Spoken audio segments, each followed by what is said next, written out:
ಸಾಸಿವೆ, ಜೀರಿಗೆ, ಹಸಿಮೆಣಸಿನ್ಕಾಯಿ, ಟೊಮೊಟೊ, ಜಜ್ಜಿಟ್ಕೊಂಡಿರೋ ಬೆಳ್ಳುಳ್ಳಿ ಮತ್ತು ಕೊತ್ತಂಬರಿ ಸೊಪ್ಪು, ಸ್ವಲ್ಪ 2 ಈರುಳ್ಳಿ ಇದಷ್ಟನ್ನು ಹಚ್ಚಿಟ್ಕೊಂಡು ಒಂದು ಪ್ಯಾನ್ ತಗೊಂಡು ಆಯಿಲ್ ಹಾಕಿದ್ಮೇಲೆ ನೆಕ್ಸ್ಟ್ ಈಗ ಒಗ್ಗರಣೆ ಹಾಕ್ಕೊಬೇಕು.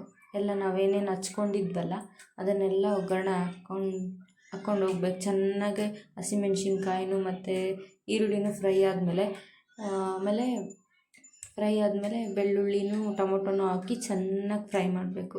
ಚೆನ್ನಾಗಿ ಫ್ರೈ ಅದೆಷ್ಟು ಅಂದರೆ ಫುಲ್ ಫ್ಲೇವರ್ ಒಂಥರ ಸ್ಮೆಲ್ ಆವಾಗಲೇ ಗೊತ್ತಾಗುತ್ತೆ.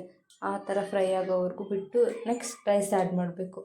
1 ಕಪ್ ಆಫ್ ರೈಸ್ ಆ್ಯಡ್ ಮಾಡ್ಕೊಳ್ಳಿ. ನಿಮ್ಗೆ ಎಷ್ಟು ಬೇಕೋ ಅಷ್ಟು ರೈಸ್ ಆ್ಯಡ್ ಮಾಡ್ಕೊಂಡು ಚೆನ್ನಾಗಿ ಮಿಕ್ಸ್ ಮಾಡಿ, ಅದು ಎಷ್ಟು ಅನಿಸುತ್ತೋ ನಮ್ಗೆ ಅಷ್ಟು ಮಿಕ್ಸ್ ಮಾಡಿ ಚೆನ್ನಾಗಿ ಮಿಕ್ಸ್ ಮಾಡಿ. ಇಷ್ಟೇ ಸಿಂಪಲ್ ರೆಸಿಪಿ.